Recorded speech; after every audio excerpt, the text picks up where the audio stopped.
आज मैं आपको सर्कुलर मोशन में कुछ ऐसे टॉपिक्स उठा रहे हैं जिसका बेसिक कंसेप्ट कैसे है उसको समझना है। कुछ ऐसे फॉर्मूले बता रहे हैं जिनको इजीली कैसे याद किया जा सकता है, और कुछ ऐसे थ्योरेटिकल जो एप्लीकेशन दूसरे चैप्टर से यहाँ जुड़ते हैं तो उन पर कैसे प्रॉब्लम बनते हैं। तो इस तरह के क्वेश्चनों को कैसे हम इजीली सॉल्व कर सकते हैं, तो इसका आज आप अध्ययन करेंगे सर्कुलर मोशन में। जैसे हम ट्रैक की बात कर रहे हैं तो ट्रैक जो है सर्कुलर पाथ पर अगर हम लेते हैं तो कभी वो कनकेव सरफेस में आ जाता है, जिसको आप कन्वेक्स सरफेस के रूप में कभी आ जाता है, और उस तरह के ट्रैक पर किस तरह से सेंट्रीपिटल फोर्स या सूडो फोर्स का एक्शन होता है या रिएक्शन फोर्स का एक्शन होता है, आप इसका अध्ययन करेंगे। अर्थात ट्रैक पर जो है अभिकेंद्र बल, अपकेंद्र बल या जो प्रतिक्रिया बल है वो कैसे कार्य करता है, इसका आप आज अध्ययन करेंगे। तो जैसे देखिए, हम डिस्कशन कर रहे हैं कि कोई ये प्लेन रोड है, तो प्लेन रोड पर आप जानते हैं किसी ब्लॉक को लिया जाए तो उस पर जो वेट का प्रभाव ब्लॉक द्वारा इस सरफेस पर जो ऊपर से ओर दिखाया जाता है, ऐसे उसको हम लोग सेंटर से क्रॉस करके नीचे ले लेते हैं, जैसा कि ये mg हो गया। और जो रिएक्शन होता है ब्लॉक पर ऊपर की तरफ, वो सेंटर से क्रॉस करके ये दिखा दिया जाता है।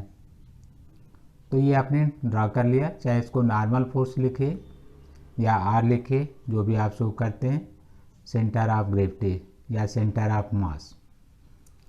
तो यहाँ पर जो शो किया गया ऐसा दिखाया गया है। अगर ये बैलेंस है तो आप कह सकते हैं कि जो नेट फोर्स है इस पर ज़ीरो है, net force equal to zero, और n plus mg equal to zero, या आप कह सकते हैं n equal to minus mg।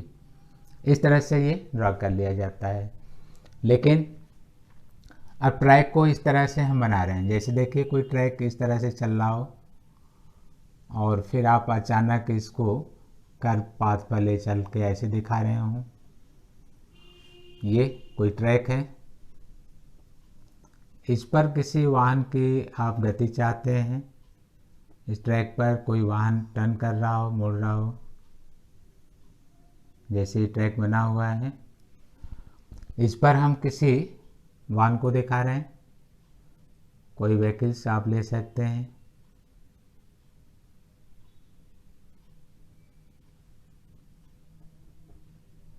यहाँ पर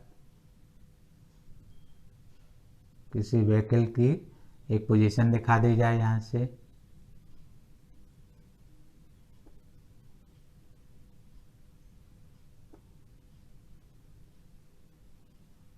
जैसे मान लीजिए यहाँ पर हम कोई पोजीशन लेना चाहते हैं यहाँ से।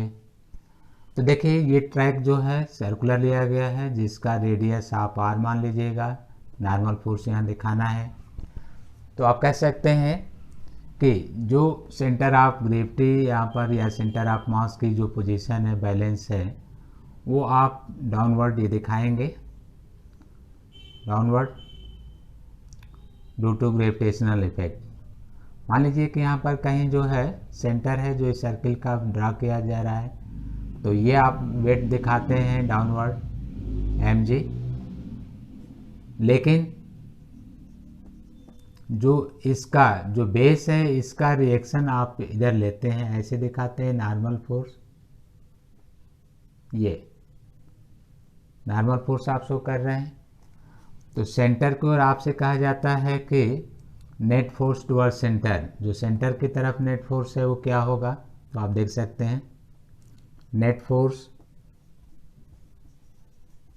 Toward centre, toward centre. जब आप नेट फोर्स टुवर्ड सेंटर लेते हैं तो सेंटर की ओर लगने वाला बल, तो जैसे आपने mg लिखा है mg, तो mg, अब आउटर जो फोर्स है n equal to fc, centripetal force. तो इस तरह से इसको आप कोई स्पीड दे दीजिए, मान लीजिए यहाँ पर जो है v है, रेडियस r मान लीजिए, तो mv² बाई r। ये आप ड्रा करते हैं, स्मॉल आर लिखना है स्मॉल आर लिख दीजिए, mv²/r, ये आपने ड्रा कर लिया। या आप कह सकते हैं कि जो नॉर्मल फोर्स आपको निकालना हो या कोई और पार्ट शो करना हो तो नॉर्मल फोर्स, तो mg, इसको इधर लाइए, माइनस mv²/r, इसको इधर ट्रांसफ़र कर दिया। तो ये आपने नॉर्मल फोर्स देखा, उस पर कितना होगा। स्पीड बढ़ाने पर देख लीजिए यहाँ पर क्या शो कर रहा है, इसकी वैल्यू मैक्सिमम लेने पर ये मिनिमम होगा। इस तरह का रिजल्ट आया है, बाकी ये कांस्टेंट रखा जाएगा। या आप कह सकते हैं कर्वेचर ज़्यादा लेने पर n की वैल्यू मैक्सिमम होगी, क्योंकि कर्वेचर ज़्यादा लेने पर ये वैल्यू मिनिमम आएगा, n मैक्सिमम होगा। तो लार्ज, अगर आप नॉर्मल फोर्स ज़्यादा लेना चाहते हैं तो ये कर्वेचर ज़्यादा होना चाहिए और n की वैल्यू बढ़ जाएगी। n को आप ज़्यादा रखना चाहते हैं, v को कम करना होगा, v कम होगा, n का प्रभाव ज़्यादा होगा। तो ऐसे ये दिखाया गया है, यहाँ पर इस तरह से शो किया गया, n = -mg, यहाँ पर आप देख सकते हैं इस तरह से डायरेक्टेड किया गया है।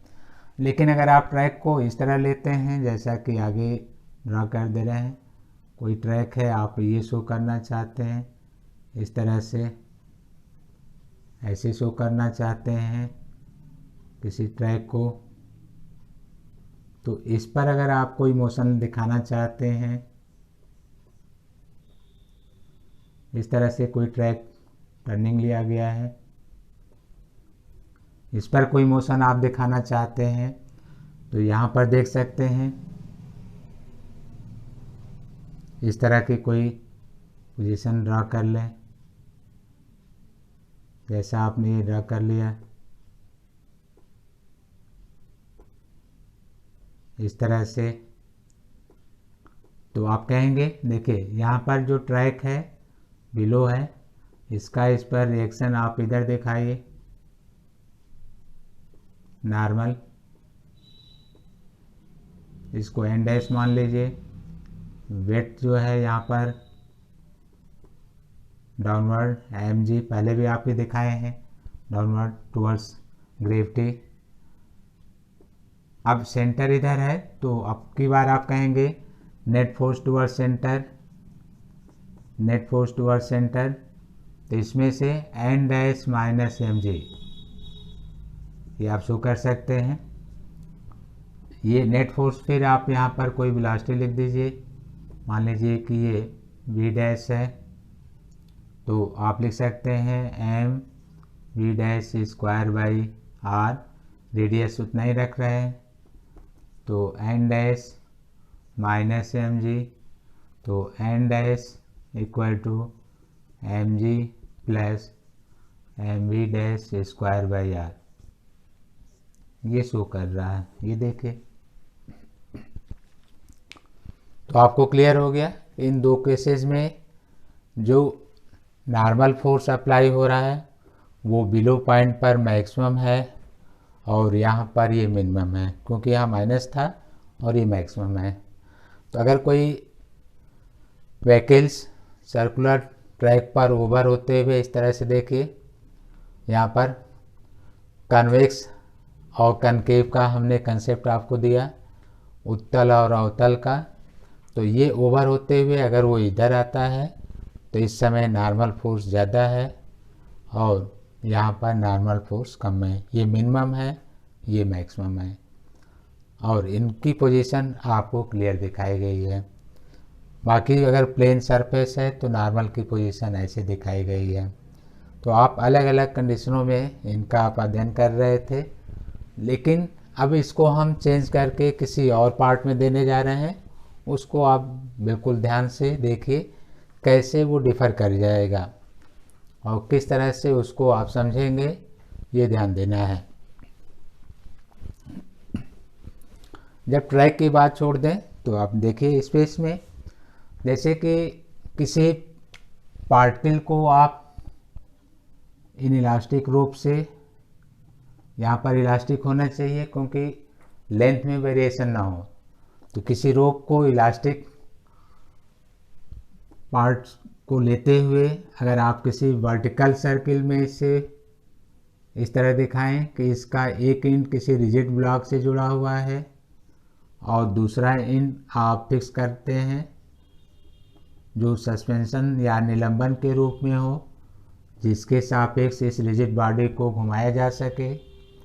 तो जब वह अपर पॉइंट पर होता है उस समय देखिए, और जब वह बिलो पॉइंट पर होता है उस समय उसकी पोजीशन देखिए। तो मान लीजिए कि ये अपर पॉइंट पर है इस समय, ये किसी इलास्टिक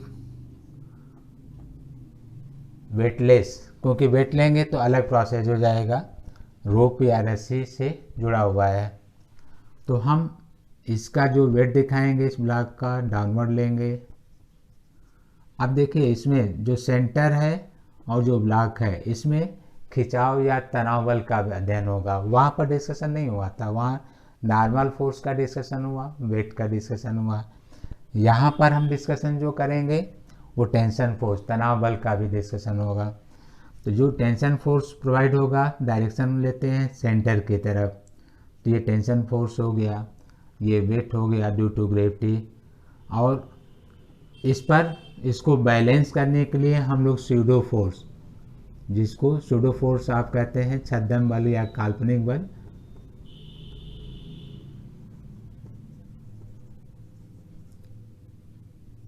इस तरह से दिखाते हैं। ये बैलेंसिंग पोजीशन है। अब इसका जो राउंड चाहे आप क्लॉकवाइज दिखाएं चाहे एंटी क्लॉकवाइज, उसमें कोई प्रॉब्लम नहीं है। मान लीजिए वेलोसिटी v है तो आप ये शो करते हैं t plus mg equal to mv square by r, ये शो करते हैं। तो इस कंडीशन में और पहले वाले में तुलना करिए, देखिए डिफर कर जाएगा।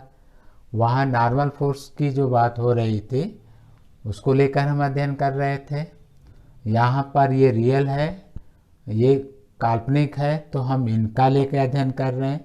जो नेट फोर्स, इसमें से इसको माइनस करने का कोई सेंस नहीं है कि आप इनको सम करके इनको माइनस कर दीजिए, क्योंकि इसको कहा गया है छद्म बल, जो कि वास्तविक स्थिति में नहीं है। इसकी बैलेंस पोजीशन के लिए जो आप अभिकेंद्र बल लेंगे, जैसा कि आपने लिया भी है, इसी के परिमाण को बैलेंस करने के लिए यह अपवर्ड दिखाया जाता है। तो हम इससे कंफ्यूज नहीं होंगे, या इसको हटा दें तो ये कंफ्यूज नहीं होंगे कि इस पर जो है स्यूडो फोर्स नहीं है, वो है। तो ये कंफ्यूजन आप दूर रखेंगे कि इसको हटा दिया गया तो क्यों नहीं लिखा गया, या लिखा गया तो इसको क्यों नहीं सॉल्व किया गया, या क्यों नहीं इसको ऐड करके माइनस किया गया। तो इसका प्रभाव हम इसके बाद अध्ययन करते हैं। जब हम इसको हल करते हैं तो नेट फोर्स टुवर्ड्स सेंटर की तरफ देखते हैं। यहाँ पर कोई रियल या वास्तविक तल नहीं है। इससे पहले हमने क्यों देखा था, क्योंकि वहाँ पर ये रिजिड सपोर्ट था, ये वास्तविक है, ये स्पेस में है। ये जो चर्चा है स्पेस में है, और ये जो चर्चा है रिजिड सपोर्ट है, इसकी एक प्रतिक्रिया ली गई थी। ये आपको बिल्कुल ध्यान देना है, यही समझना है। ये स्पेस में है और ये रिजिड सपोर्ट है। तो इस तरह से ये दोनों को डिफर कर रहे हैं। तो जब इस पर कोई ब्लॉक रखेंगे तो आपको नॉर्मल ये अध्ययन करना होगा और वेट डाउनवर्ड होगा। अब यहाँ पर देखिए कोई इलास्टिक रोप नहीं है, तो यहाँ हम तनाव बल की चर्चा नहीं कर रहे हैं। यहाँ नॉर्मल प्रतिक्रिया बल और वेट की बात कर रहे हैं। यहाँ देखिए कोई वास्तविक फ्रेम नहीं है, ये आपका बेस है, आधार है और रियल है, ये रियल बेस है, और आपका ये स्पेसिफिक पोजीशन है। तो ब्लॉक को स्पेसिफिक पोजीशन पर बनाए रखने के लिए आपको एक रोप या स्टिक की आवश्यकता होगी। इसके प्रॉब्लम लेंदी भी बन सकते हैं। यदि आप किसी रॉड को लेकर घुमाते हैं तो रॉड का अपना वेट होगा और फिर उसके प्रॉब्लम अलग से सॉल्व होते हैं। कोई चैप्टर कंप्लीट होता नहीं है, क्योंकि उनके बहुत सारे पार्ट जो हैं अलग अलग कंडीशन पर सॉल्व होते हैं, एप्लीकेशन बेसिस सॉल्व होते हैं। सिलेबस की बात आती है, पर्टिकुलर कोई पॉइंट की बात आती है, उसका एक्सप्लेनेशन होता है। इसकी भी लिमिटेशन है, जो बार बार मैं बता रहा हूँ कि सी से या कोई पॉइंट का नाम दे दें, ए तक जो आप रूप ले रहे हैं ये कहा जा रहा है वेटलेस है, भारहीन है, भले ही वो काल्पनिक हो। या आप कह सकते हैं रस्सी का जो वेट है या भार है इतना कम है कि हम उसको काउंट नहीं कर रहे हैं ब्लॉक के मास की तुलना में। तो इन कंडीशनों को जब तक आप फॉलो नहीं करते हैं, तो ऐसा नहीं कि आप किसी रॉड को लेकर सॉल्व कर लिया, फॉर्मूला रख दिया। तो एप्लीकेशंस को ध्यान भी देना पड़ता है कि हम किस कंडीशन को लेकर ये फॉर्मूला तैयार किए हैं। यहाँ की कंडीशन अलग थी, रियल था, और ये फॉर्मूला आपने देखा इससे अलग आ गया था। यहाँ पर फिर से लिख कर समझा दे रहे हैं, mg minus n equal to mv²/r। दोनों सामने हैं, अलग अलग हैं, और यहाँ से हम डिस्कशन करें तो ये फॉर्मूले में भी अंतर आ रहा है, और आप देख सकते हैं किस तरह लिखा गया है। तो आपको ध्यान देना है कि इन छोटे छोटे पॉइंट्स को अगर आप लिस्टिंग करके तैयार करते हैं तो आपके लिए कोई विशेष प्रॉब्लम नहीं रह जाता है। हम और अभी रोचक चीज़ें बताएंगे इसी समय, और इसी पर लेंगे, उसको और ध्यान दीजिएगा। अभी हमने केवल 2 केस लिया, 2 ऐसे भी और केसेस लेकर ऐड करेंगे, उनमें किस तरह का क्या व्यवहार होगा ये आपको ध्यान देना है। तीसरा हम डिस्कशन इस तरह कर दे रहे हैं, देखिए उस पर ध्यान दीजिएगा। जैसे यहाँ पर कोई जेट प्लेन है, उसकी आप कल्पना कर लें, जैसे ये कोई जेट प्लेन है, इस तरह से दिखाया जाए।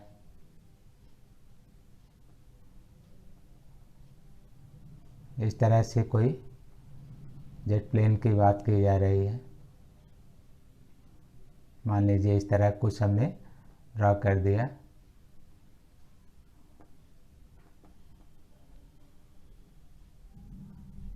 इस तरह ड्रॉ कर दिया। देखिए अब इसमें कोई पायलट है, ये फाइटर प्लेन वो ले लीजिए। अब किसी ये ट्रैक पर टर्न करने की स्थिति में है, कोई ट्रैक है बना दिया गया जहाँ पर ये टर्न करने के लिए तैयार है, ये सर्कुलर ट्रैक पर टर्न करने के लिए तैयार है। तो अब यहाँ हम उसके सीट जिस पर बैठा है और पायलट दोनों की हम चर्चा अलग से करने जा रहे हैं। ये ध्यान रखिएगा, इसमें पायलट की चर्चा हो रही है और उसके सीट की चर्चा हो रही है। अब ये जो पूरा सिस्टम है जिसके अंतर्गत है, अर्थात आप यहाँ पर जेट प्लेन की चर्चा कर रहे हैं, तो इन पर आपको ध्यान देना है कि क्या हम कहने जा रहे हैं। तो जो पायलट है वो और जो आपका जेट प्लेन सिस्टम, ये सभी एक साथ गतिशील अवस्था में हैं। यहाँ देखिए, यहाँ पर रोड रेस्ट में था, केवल ब्लॉक मोशन में था, ब्लॉक चल रहा था, इसके सापेक्ष रेस्ट में था। यहाँ पर ये ब्लॉक इसके साथ ज्वाइंट था और ये सर्कुलर ट्रैक पर सी के अबाउट रोटेट कराया जा रहा था, अर्थात यहाँ पर रियल कनेक्शन था, यहाँ पर रिजिड सपोर्ट था, अंदर सामने है। यहाँ पर कोई रियल कनेक्शन है जिसमें सर्कुलर ट्रैक पर सेंट्रीफ्यूगल फोर्स के कारण टेंशन फोर्स, या इसकी और भी व्याख्या की गई थी, उस पर हम नहीं जा रहे हैं। तो ये दिखाया गया। यहाँ पर नॉर्मल रिजिड सपोर्ट के कारण, यहाँ भी देखिए फिर से स्पेस की बात आ रही है, यहाँ पर स्पेस की बात आ चुकी, ये भी स्पेस, लेकिन ये रस्सी से, किसी थ्रेड से, किसी स्टिक से बंधा था, आपका जेट प्लेन ऐसा बंधा नहीं है। तो यहाँ पर तनाव बल की कोई चर्चा नहीं करेंगे, तीनों सामने केस है, यहाँ पर कोई चर्चा नहीं होगा। तो अगर आपने इसको हटा दिया तो हम चर्चा किसकी कर रहे हैं, तो पायलट की और उसकी सीट की चर्चा हो रही है जिस पर बैठा है। तो जब पूरा सिस्टम जेट प्लेन सहित वो जब सर्कुलर ट्रैक पर मुड़ने के लिए तैयार है तो आप ये कहेंगे कि जो पायलट है वो सीट पर रिएक्शन फोर्स दे रहा है। अब यहाँ ध्यान दीजिएगा, पूरा सिस्टम ही मूव कर रहा है। सिस्टम जिसमें रिजिड था ये अलग था, तब हम ये कहते हैं कि ये इस पर प्रतिक्रिया बल दे रहा है भार के विपरीत। लेकिन ये व्यक्ति इस सीट पर बैठा है और स्पेस में है, तो इस व्यक्ति की प्रतिक्रिया सीट पर है और सीट की प्रतिक्रिया ऊपर नहीं जाएगा, वो भी नीचे आएगा। ये बड़ी रोचक पॉइंट आपको लगेगी कि एक्शन और रिएक्शन हम लोग जो पढ़ लेते हैं न्यूटन्स लॉ में, वहाँ पर कि एक्शन और रिएक्शन विपरीत दिशा में। क्या हम कह रहे हैं कि बालक का जो, या पायलट को ले लीजिए, पायलट का जो वेट है वो डाउनवर्ड ही आप दिखाएंगे और पायलट द्वारा सीट पर जो रिएक्शन फोर्स होगा या सीट का जो उसके साथ, पायलट जो है उसके बेल्ट के साथ बंधा होता है, तो उसमें जो रिएक्शन फोर्स दिखाया जाएगा वो नीचे की तरफ होता है, ग्रेविटी खींचती है। पूरा आपका सिस्टम एक ही निकाय है, उसमें कोई रिजिड सपोर्ट नहीं है जिसको छोड़कर आप अलग से अध्ययन करेंगे, क्योंकि सीट जेट प्लेन के साथ जुड़ा हुआ है, पायलट सीट से जुड़ा हुआ, पूरा एक सिस्टम हो गया जो गति कर रहा है, एक सिस्टम हो गया जो गति कर रहा है। तो इसमें हम क्या कह रहे हैं कि जो सीट है वो पायलट पर, या जो व्यक्ति है वो सीट पर जो रिएक्शन दे रहा है वो डाउनवर्ड जाएगा, क्योंकि ग्रेविटी का प्रभाव सेंटर की ओर लेने का प्रयास करता है। तो यहाँ रिएक्शन को हमने डाउनवर्ड कह दिया, इस पॉइंट पर डाउनवर्ड ले लिया। ये देखिए, तो रिएक्शन को R लिख दें कैपिटल या N लिखिए, वो आपके ऊपर है। ये डाउनवर्ड हमने लिख दिया। अब वेट तो आप ड्यू टू ग्रेविटी, अर्थात जो पायलट का वेट है वो भी डाउनवर्ड ही होगा। तो यहाँ कन्फ्यूजन आपको होगा। तो जब भी हम नॉर्मल की बात करेंगे किसी सिस्टम पर, तो वहाँ स्पष्ट होना चाहिए कि ये बेस अलग है, ये अलग है और इस तरह से मोशन हो रहा है। कॉन्टेक्ट कनेक्टेड में थोड़ा सा यहाँ अंतर, यहाँ पर ये बॉडी पूरी एक साथ मूव कर रही है और ये कनेक्टेड है, पायलट सीट से कनेक्टेड होता है। कॉन्टैक्ट के रूप में भी अगर लेंगे तो पायलट को अलग से गति नहीं कराया जाता, सीट छोड़कर आगे नहीं जा रहा है। अगर पायलट सीट को छोड़कर चलने में स्वतंत्र होता है तो सीट की प्रतिक्रिया पायलट पर ऊपर की तरफ होती, जैसा कि यहाँ समझाया जा रहा था। यहाँ पर ऐसा कुछ नहीं है, क्योंकि न तो सीट और पायलट के बीच इस तरह का आप सेपरेशन देख रहे हैं। अतः सीट द्वारा पायलट पर चाहे रिएक्शन लीजिए या पायलट का सीट पर, कंबाइंड रिएक्शन वो डाउनवर्ड ही दिखाया जाएगा। तो ये डाउनवर्ड रिएक्शन हुआ, R या N कह रहे हैं, और जो वेट है इसका डाउनवर्ड दिया जा रहा है, mg है। तो अब आप कह सकते हैं कि जो सेंटर की ओर नेट फोर्स है वो N plus mg equal to mv square by R radius of turning part या कर्वेचर इन स्पेस। यहाँ स्पेस की बात है। 3 केसेस, तीनों की अलग अलग कहानी, तीनों के लिए कंडीशनल फार्मूला, हालांकि इसका इससे मिल रहा है लेकिन यहाँ पर रियल कनेक्ट है, और जबकि इसका रिजिड सपोर्ट था। तो स्पेस वाले केसेस देखिए, इनसे मिल रहा है, लेकिन लिखने के तरीके में अंतर है। यहाँ टेंशन फोर्स की चर्चा है, यहाँ पर रिएक्शन फोर्स या नॉर्मल फोर्स की चर्चा है। तीनों को आप ध्यान से अध्ययन करेंगे, मिस्टेक नहीं होगा। अब अगर आप कहें कि हम पायलट एक चक्कर पूरा कर लेता है इस तरह से, तो पायलट जब इधर होगा तो आप ये क्लॉकवाइज शो कर रहे हैं, ध्यान रखिएगा, क्लॉकवाइज। तो जब पायलट यहाँ पर होगा तो उसकी पोजीशन जो है इस तरह से यहाँ पर दिखाई जाएगी, इधर आपको हो सकता है दिखाई दे या नहीं, तो आप केवल ऐसे मान लीजिए कोई सिंबल जो हमने ड्रा कर दिया। अगर आपको ये वीडियो दिखाने में अगर कोई प्रॉब्लम है तो ऐसे हम इसी चीज़ को ऊपर दिखा देंगे। तो जब वो सर्किल में बिलो पॉइंट पर होगा, यहाँ पर होगा, जैसे वो इस पोजीशन पर होगा, ऐसे देख सकते हैं यहाँ पर ऐसे मान लीजिए कि यहाँ पर ये पोजीशन ले लिया जाए यहाँ से। तो देखिए अब की बार जैसे वो इस तरह से आया ऐसे, तो ये टर्निंग हो गई। अगर आपने बिल्कुल सीधा लिया तो यहाँ उल्टा लेना होगा, टर्न कर गया। तो अब की बार ये फ्लैट आपने ऐसे टर्न कर लिया, तो ये सीट बेल्ट का जो रिएक्शन है वो सेंटर की ओर, जैसा कि पहले भी था अभी भी ये सेंटर की ओर ही जाएगा। कैसे देखिए अब की बार उल्टा है, जो प्लेन ऐसे था इसका अध्ययन किया जा रहा था, अब वो ऐसे आ गया।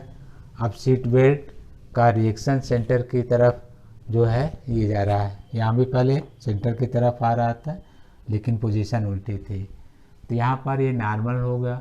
लेकिन वेट अब की बार आप इधर दिखाएंगे क्योंकि ग्रेविटी की ही तरफ रहेगा। सीट बेल्ट का रिएक्शन जो था वो सेंटर की ओर जो जा रहा था वो तो हमने शो कर दिया, लेकिन जो वेट है वो अभी भी डाउनवर्ड ही रहेगा। तो जो नेट फोर्स टुवर्ड सेंटर की बात होगी तो N minus M G equal to M B square upon R. अब आप इसको ट्रांसफ़र कर देंगे। पहले वाली कंडीशन देखिए, बाद वाला कंडीशन देखिए, आपको क्लियर हो जाएगा। अगर हम इसमें कोई नया पॉइंट ले लें एन डैश, तो आप कह सकते हैं N dash equal to M G plus M B square by R. ये आपने मेजर कर लिया। तो आप देखिए जो आप स्टिक के केसेस पढ़ते हैं उससे ये तालमेल आ रहा है जेट प्लेन का, लेकिन टेंशन फोर्स की यहाँ लगातार चर्चा होती है। जैसे आप इसको बिलो करते हैं तो टेंशन फोर्स इधर वेट डाउनवर्ड कर देते हैं, तो आप वही पार्ट लिखते हैं T minus M G equal to M B square upon R. तो जब इस वर्टिकल स्पेस में किसी ब्लॉक को मूव कराया जा रहा है तो उसकी एप्लीकेशन देखिए सिमिलर है। यहाँ पर भी टेंशन फोर्स, नॉर्मल फोर्स। तो इन दोनों केसेस में चाहे आपने जेट प्लेन लिया या किसी पार्टिकल को रोप से बांध कर घुमाया, इन दोनों केसेस में टेंशन फोर्स या जो यहाँ पर नॉर्मल फोर्स है वो बिलो पॉइंट पर मैक्सिमम आ रहा है, जो एन डैश है ग्रेटर देन बाई एन, क्योंकि इसको आप ट्रांसफ़र करेंगे तो ये माइनस में आ जाएगा M B square by R minus M G. ये देख सकते हैं। तो आप कह सकते हैं कि N dash larger than by N, ये बिलो पॉइंट पर है, बिलो पॉइंट, और ये हाईएस्ट पॉइंट पर है। तो आपको हमने तीन अलग अलग कंडीशंस या एक इधर भी लिए थे, उसको ड्रा करके समझाया और सॉल्व करके बताया गया। बिलो पॉइंट पर आपने देखा कि मैक्सिमम आ रहा है, यहाँ भी और यहाँ पर भी बिलो पॉइंट पर आप वहीं देखे थे ट्रैक का जो समझाया गया था, नॉर्मल और वेट, इसको सॉल्व किया गया। तो आपको एक कंक्लूजन पूरे पार्ट में मिला कि अगर कोई वर्टिकल सर्किल पर कोई मूव कर रहा है तो उसके बिलो पॉइंट पर जो तनाव बल का प्रभाव या जो रिएक्शन फोर्स का प्रभाव है वो मैक्सिमम है। ये चीज़, लेकिन लिखने के तरीके सब में अलग अलग हैं। किसी में टेंशन फोर्स, किसी में हम जो वेट दिखा रहे हैं। तो थ्योरेटिकल आपको बहुत सावधान रहना होगा। थ्योरेटिकल में कुछ भी नहीं, तो यहाँ पर रिएक्शन में गलत हो जाएगा, आप कह देंगे आंसर गलत। यहाँ पर रिएक्शन की कोई बात नहीं आई, टेंशन फोर्स आ गया, जो आउटर है वो स्यूडो फोर्स